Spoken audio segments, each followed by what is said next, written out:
여러분들 지금 조금 우리 평소보다 자리가 조금 더 찬 게 느껴집니까? 예, 차갑다는 게 아니라 가득 차 있습니다.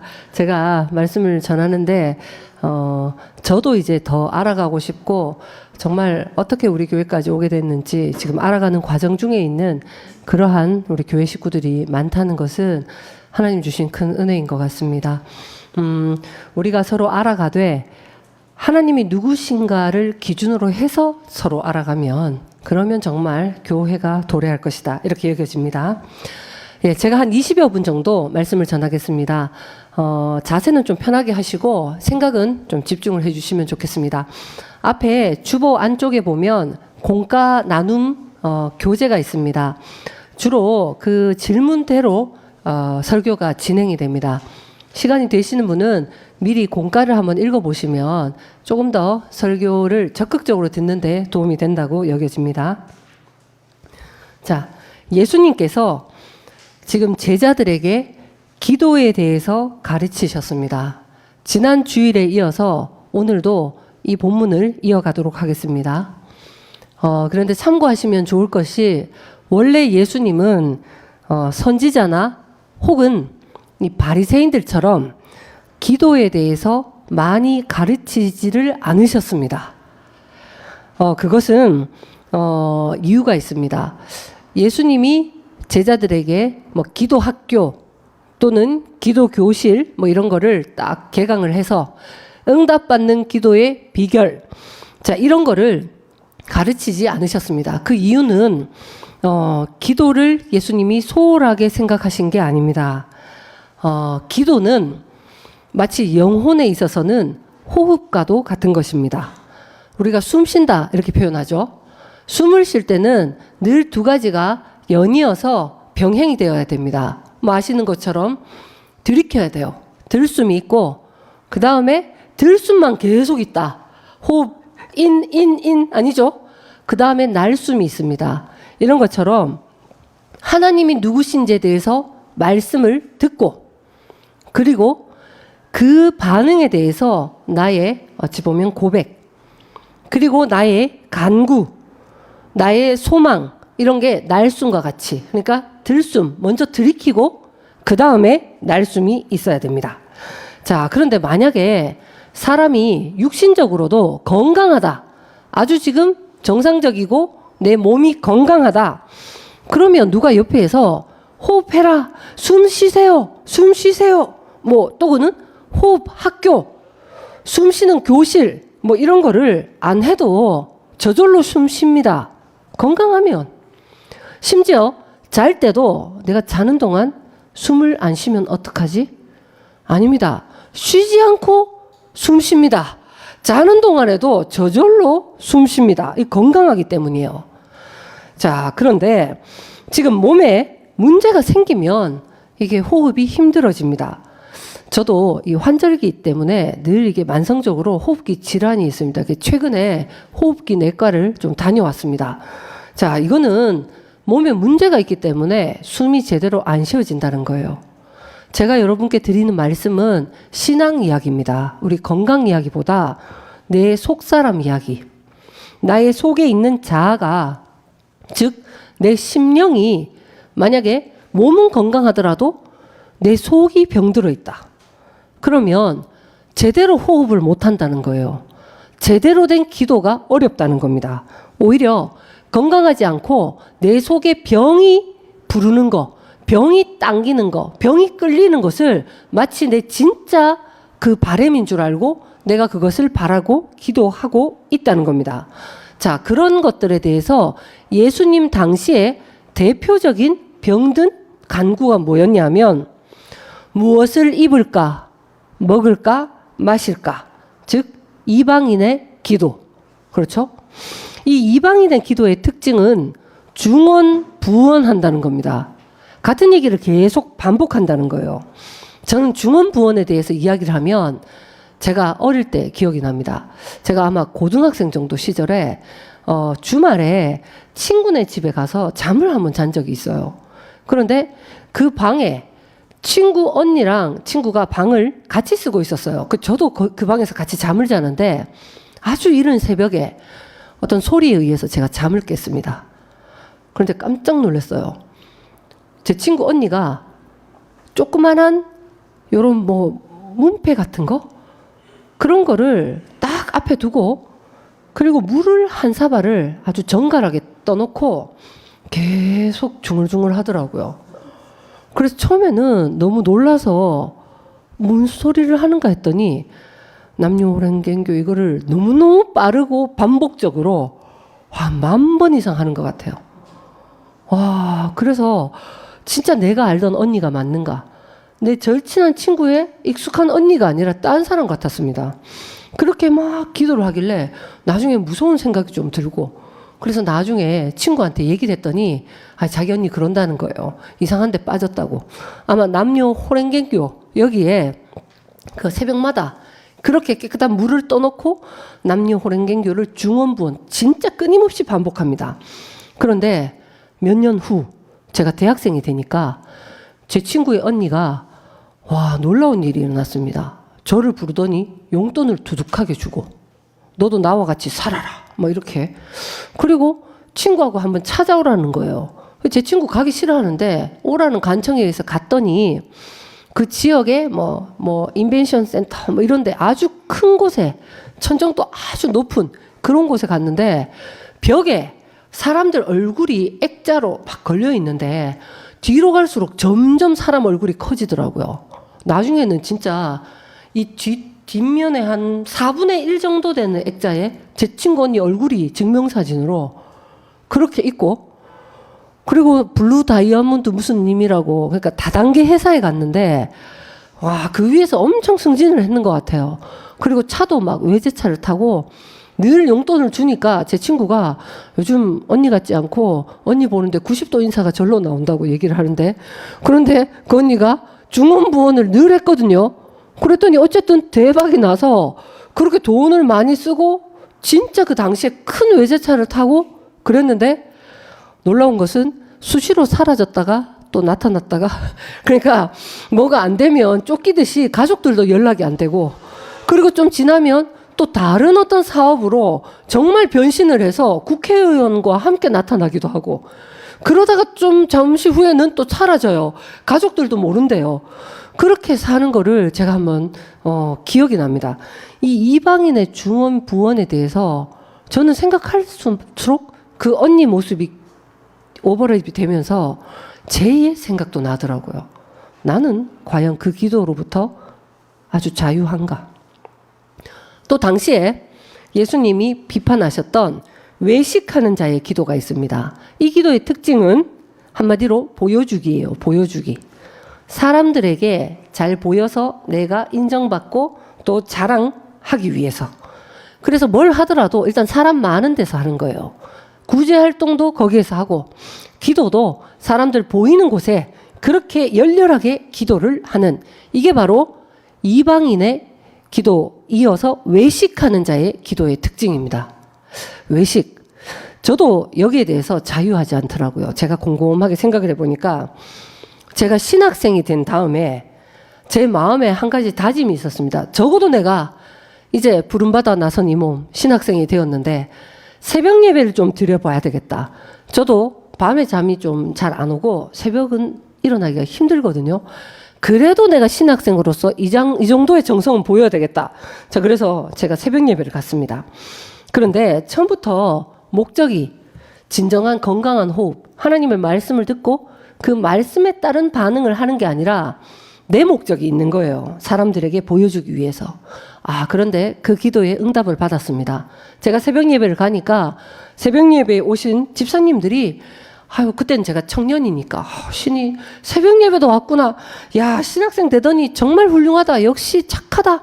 막 이런 얘기들, 피드백이 막 즉각 돌아오더라고요.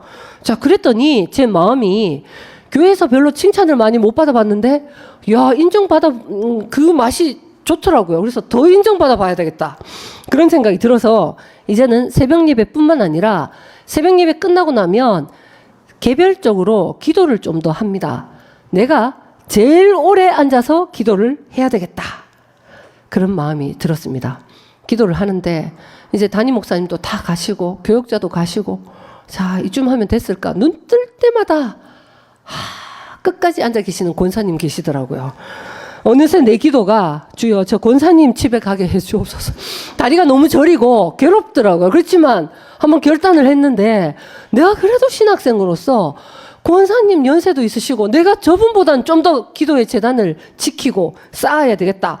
그래서 나중에 진짜 제 기억도 잘 안 납니다. 그 권사님을 제가 더 오래 했는지는 모르겠지만 분명한 거는 제가 제대로 못 일어났다는 거. 아무튼 그렇게 제가 기도를 했는데 그 기도가 가만히 생각해 보니까 하나님의 이름으로 했다 하더라도 외식하는 기도더라고요. 자, 이러한 이방인의 기도, 또 외식하는 사람들의 기도, 이게 당시의 대세였어요. 쉽게 판을 쳤다는 겁니다. 여기에 대해서 예수님께서 내 심령이 이미 병들었구나.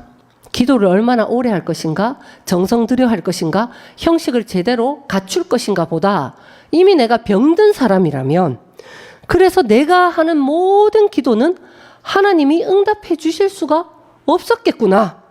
자, 이것을 인정하고 시인하는 자에게는 예수께서 기도의 모범을 가르쳐 주셨습니다. 이것이 바로 봉독하셨던 주기도문입니다. 주기도문. 그렇죠? 주기도문은 사도신경과 함께 우리 기독신앙인이라면 웬만하신 분들은 누구나 외우는 겁니다. 보통 암송하죠. 자, 그래서 어디에 이 주기도문을 자주 사용하는가? 내가 지금 너무 긴장된다. 어려운 시험을 앞두고 있는데 주관식을 써야 되는데 이미 손이 떨리고 있다. 이러면 주기도문을 막 한번 외운다든지, 아니면 외진 길을 가는데 무서울 때, 그럴 때 외우면 하나님이 뭔가 지켜주시고 내 마음이 평안해진다. 이런 용도가 아닙니다. 자, 주님이 가르쳐 주신 기도는 이럴 때 사용하라고 주신 게 아닙니다. 이 주기도문의 내용이 내 기도의 내용이 되어야 됩니다. 이 기도가 우리의 생명이 되도록 기도해야 됩니다. 내 본성으로 저절로 녹아나도록 기도해야 된다는 겁니다. 자, 오늘은 이 주기도문의 시작인 하늘에 계신 우리 아버지여, 이거 딱 한 문장 하고 설교는 마칩니다. 하늘에 계신 우리 아버지여. 자, 이게 어떤 뜻인지 한번 살펴보겠습니다. 우선 우리 기도의 대상이 누구신지를 분명하게 하는 거예요. 아버지죠, 아버지. 그런데 아버지는 아버지인데 어디에 계시는 아버지다? 하늘에 계신 아버지라는 거예요. 야, 그런데 여기에서 하늘이라는 것은 단순하게 하나님이 계시는 공간만을 의미하는 것은 아닙니다. 하나님은 하늘에만 계시고, 그리고 하늘 밖은 잘 이동을 못 하신다. 자, 그래서 하나님은 하늘에 계시고, 그리고 물속에는 뭐 용왕님이 계시고, 뭐 이런 이야기가 아닙니다. 마치 우리가 새벽 날개를 치고 바다 끝에 가더라도 거기에 하나님이 계십니다. 하나님은 무소부재하시고 어디든 계실 수 있으시고 없는 곳이 없으세요. 그런데 이 하늘이라는 것은 하나님이 어떠한 분인가, 그분의 존재를 표현하는 데에 지금 적절하게 사용된 개념이 하늘입니다. 하늘. 자, 이 하늘에 대해서 제가 두 가지로 한번 축약을 해보겠습니다. 첫 번째, 이 하늘은 쉽게 가늠하거나 규정 지을 수 없을 때 우리는 하늘이라고만을 표현합니다. 얼마나 좋아, 얼마나 기뻐, 얼마나 사랑해 할 때, 야, 이거 말로 표현이 안 된다, 가늠하기 힘들다 이러면 하늘만큼 뭐 아이들이 많이 이야기하죠. 그 정도로 하늘은 어디서부터 어디까지인지 하늘을 규정할 수 있을까요? 어렵습니다. 땅에 사는 우리 사람은, 그리고 또 어디서부터 하늘로 할 것인지, 땅에서 몇 미터 떨어져야 하늘이라고 할 건지, 이거 쉽게 규정할 수 있습니까? 어려워요. 어린아이는 아마 자기 키보다 크면 하늘이다. 키도 사람마다 다 달라요. 그리고 누구는 뭐 100층 빌딩 위부터는 하늘이다. 그것도 좀 우스운 얘기입니다. 그러니까 하나님이 하늘에 계시다라는 것은 그 공간에만 하늘이 딱 하나님 머문다는 게 아니라, 하나님은 사람이 쉽게 규정 짓거나 가늠할 수 없어요. 흔히 이렇게 표현하면 됩니다. 감히 안다고 말하지 마라. 우리 뭐 이런 얘기 있잖아요. 나의 고생에 대해서 감히 이해한다고 얘기도 하지 마라. 뭐 이런 얘기를 하는데 이게 말이죠. 마치 하늘의 개념을 조금 더 이해를 돕는데 사용하시면 좋겠습니다. 지금 저기 있는 하늘 이야기 아닙니다. 이거는 하나님을 표현하는 거예요. 우리가 하나님에 대해서 하나님이 그 어떤 뜻을 가지고 계신지 그 높이와 깊이와 넓이에 대해서 내가 쉽게 안다? 그렇게 말할 수 없는 겁니다. 우리 보통 교회를 오래 다니신 분들의 병폐가, 저도 예전에 그랬습니다. 교회에 와서 하나님이 누구신지를 듣는 시간이 설교예요. 그래서 이 시간에 정말 혹시 졸리면 일어나서라도 듣는 거예요. 진짜. 왜냐하면 내가 만약에 언제나 졸아도 똑같은 설교다. 그리고 나 꽤 압니다. 그냥 본문 주고 제목 주고 서론 풀면 사실 내가 올라가서 이야기해도 할 수 있습니다. 이렇게 생각할 수 있었어요. 제가 그랬습니다. 그래서 제가 설교 시간 굉장히 지루했거든요. 그리고 요즘도 보면 청년들이 그래요. 목사님 마무리하겠습니다 하고 너무 오래 하신다고. 마무리하겠습니다 하고 자꾸 길게 왜 하시냐 하는데 저도 생각을 해봤습니다. 왜 이럴까 했을 때 제가 중고등부 대학생 시절에 설교 오래 하시는 목사님이 너무 제가 원망이 됐거든요. 왜냐하면 아는데 그냥 예배는 딱 상큼하게 드리고 활동을 지금 많이 하고 성도의 교제 이런 걸 지금 하고 말이지. 그리고 인생에 지금 적용할 수 있는 고민, 상담 뭐 이런 거 하고 말이죠. 그리고 나서 탁구나 볼링 시원하게 한 게임 치면 주일이 얼마나 상큼하고 많이 올 텐데 설교를 지금 30분 넘도록 지금 하고 계시니까 제가 그게 그렇게 섭섭했나 봐요. 원망이 되니까 좀 빨리 했으면 하니까 저도 제 어릴 때 그 마음이 자꾸 투사가 되는지 조금만 더 들으시면 됩니다. 이런 마음으로 마무리하겠습니다 하고 자꾸 뒤에 얘기를 제가 하는 것 같아요. 제가 옛날에 쉽게 규정지었거든요.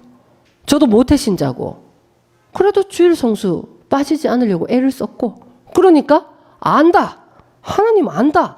이러니까 안 들어도 된다라고 생각을 했습니다.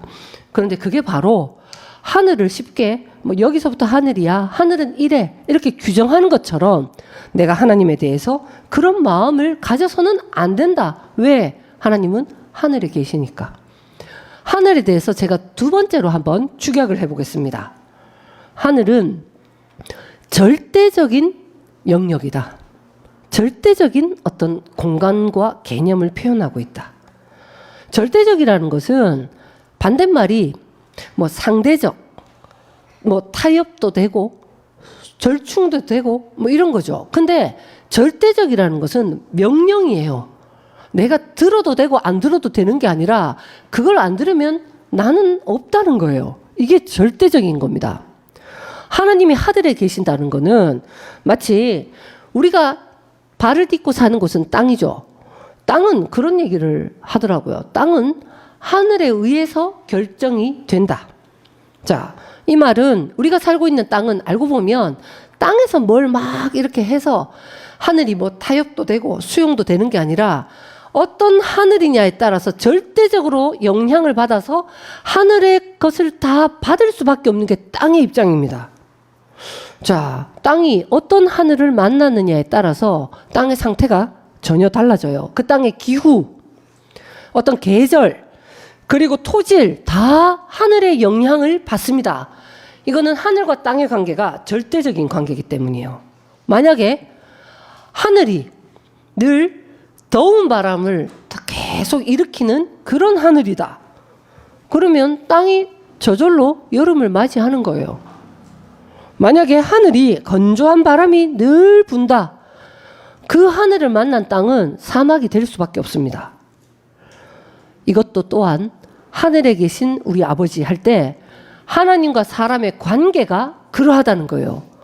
하나님, 하늘에 계신 하나님, 절대적인 하나님, 그분이 우리 땅에 사는 사람에게 사람은 이것이다.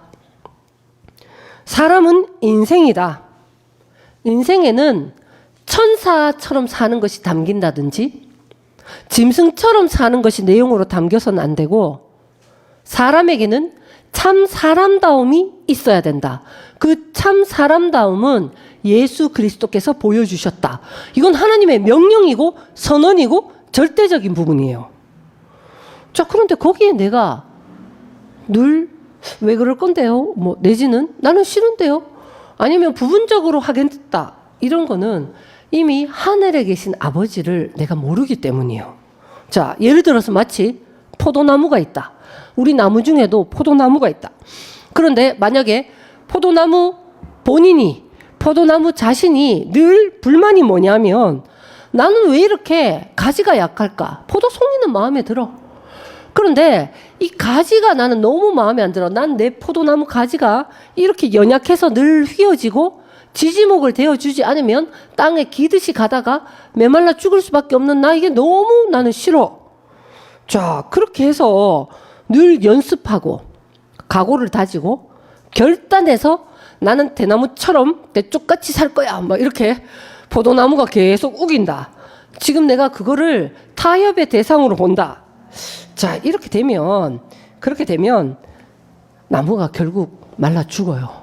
왜냐하면 포도나무의 운명이기 때문입니다. 지으신 이가 포도나무에게 둔 명령이기 때문이에요. 포도나무는 의지하도록, 이거 지금 사람 이야기입니다. 땅 이야기입니다. 하나님 앞에 내 인생은 결국은 사람과 함께 하도록 하나님이 지었습니다. 어떤 사람? 뭐 그저 알코올 중독자, 뭐 이런 사람과 함께 하는 거, 아니면 뭐 돈에 혈안이 되어 있는 사람, 그런 사람과 함께 하는 게 아니라 성령의 일하심에 늘 순종하는 사람과 함께 할 때 마치 그것이 포도나무의 지지목과 같은 역할을 해서 그 사람이 목적인 열매를 풍성하게 얻을 수 있도록 하나님이 절대적으로 그렇게 사람을 지었다는 거예요. 이거는 하늘에 계신 그분이 땅에 있는 인생에게 두신 이 계획이 절대적이다. 이거는 수용, 뭐 장기 뚫 때 뭐 한수만 물려주십시오, 뭐 이런 대상이 아닙니다. 자, 이것을 하나님은 만세전부터 지었다는 겁니다. 자, 그리고 오늘 이 문장 안에 하늘에 계시는, 하늘은 두 가지로 제가 한번 정리를 해보았습니다. 첫째는 사람이 쉽게 규정짓고 내가 다 안다, 이렇게 가늠할 수 없다. 그리고 절대적이다. 자, 다음으로 하늘에 계신 우리 아버지죠. 아버지. 자, 여러분 공과도 좋고 뭐 가능하신 분들은 6절을 찾아서 같이 한번 읽어보겠습니다. 하늘에 계신 우리 아버지 할 때 이 아버지라는 본문이 6절에도 반복적으로 표현되어 있습니다. 6절만 봉독하겠습니다. 시작.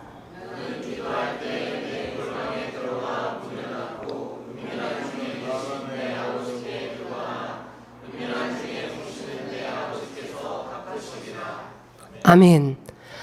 아버지라는 표현이 나올 때는 진짜 이 단어가 정말 적절합니다. 은밀한 중에 계신, 그리고 은밀한 것으로 갚으시고 복 주시는 분. 왜 아버지는 은밀한 중에 계실까요? 그건 뭐냐 하면 은밀하다라는 말은 눈에 보이지 않는다 이 말입니다. 있기는 있는데 너무 중요한데 꼭 있어야 되는데 눈에 쉽게 안 보이는 거예요. 여러분, 우리가 그 사람의 본성 이런 건 눈에 잘 안 보여요. 오랫동안 관심을 가지고 지켜보면 그의 반복되는 태도를 보고 그 사람의 중심이 어떤지를 우리가 알 수 있는 거지, 본성, 생명, 그의 유전적 어떤 성향 이런 거는 잘 안 보입니다. 그래서 은밀한 거예요. 아버지는 늘 아들 속에 은밀한 중에 계십니다. 제 육신의 아버지도 저기 앉아 계시는데 제가 아버지에 대해서 늘 존경하고 감사하고, 때로는 저희 삼남매들이 모여서 왜 저러실까 이런 얘기도 합니다.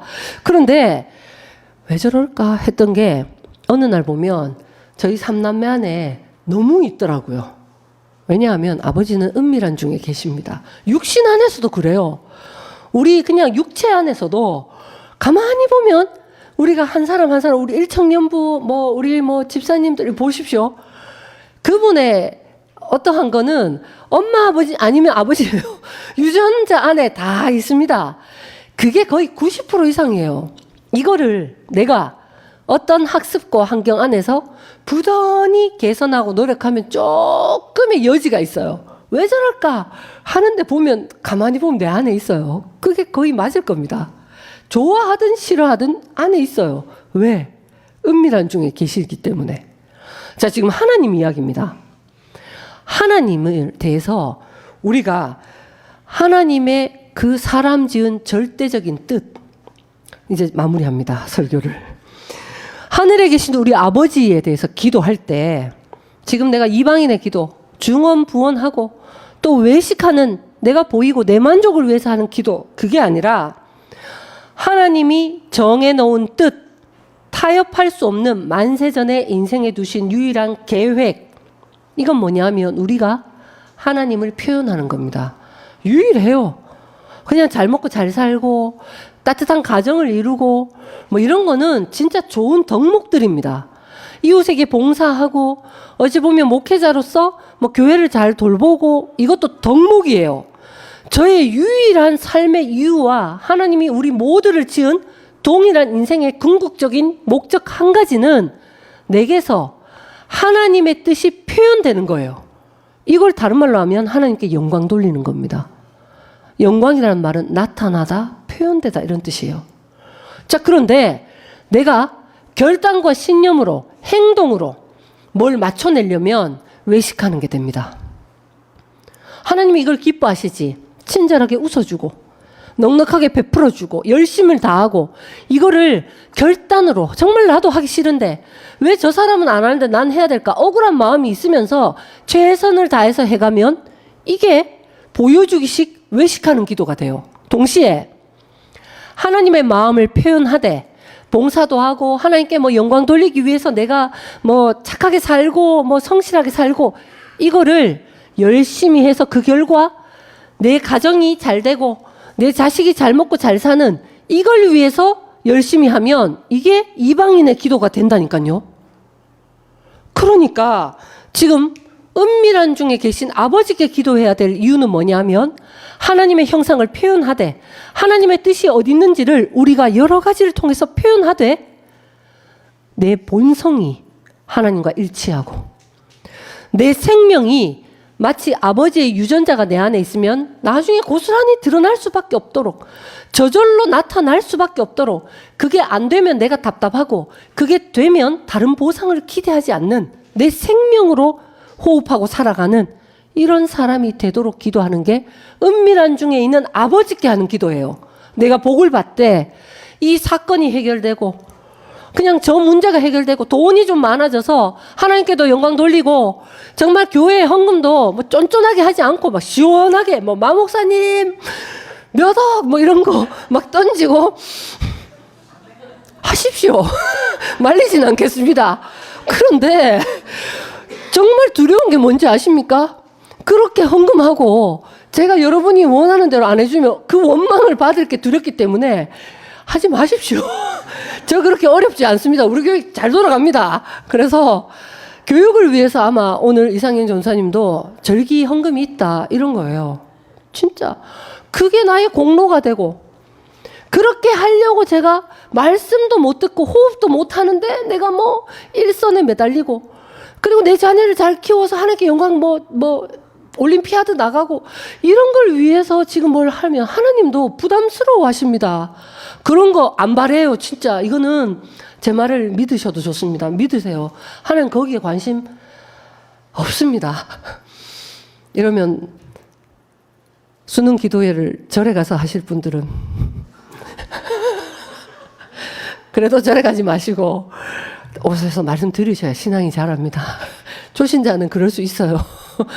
그거 안 이루어줄 바에 나는 다른 데로 간다. 뭐 이렇게 수능만 되면 어떤 분이 교회도 가고 절에도 가고 천주교도 가고 자기는 삼위일체로 혹시 한 분이 진짜 신이면 이게 진정한 분산 투자와 창조 경제가 아닌가 뭐 이런 놀라운 생각을 하시던데 그거는 그렇게 해서라도 들어서 성장해야 됩니다. 호흡하다 보면 자꾸 깨고 하는 사이에 성장합니다. 이걸 결단해서 이런 기도는 안 해야지 막 이렇게 한다고 될 문제가 아니에요. 안 되는 거 저 많이 해봤습니다. 근데 정말 하나님에 대해서 내가 규정 짓고 안다, 예단하지 마시고 하늘에 계신 분이니까 늘 말씀을 듣고 오늘의 양식으로 새롭게 발견하셔야 됩니다. 그래서 그분의 뜻이 내 본성이 되도록 은밀한 중에 계시는 분께 기도해야 내가 외식하거나 이방인의 기도를 하지 않고 정말 하나님 안에서 기뻐하는 사람, 그리고 내가 진짜 자존감이 회복되고 진리 안에 자유한 저와 여러분 되시기를 축원드립니다. 기도드리겠습니다. 하나님 감사합니다. 주님 가르쳐 주신 기도를 오늘도 배우게 하시니 감사합니다. 하늘에 계신 아버지께 기도하기를 원합니다. 모든 것 감사드리며 예수 그리스도 이름으로 기도드립니다. 아멘.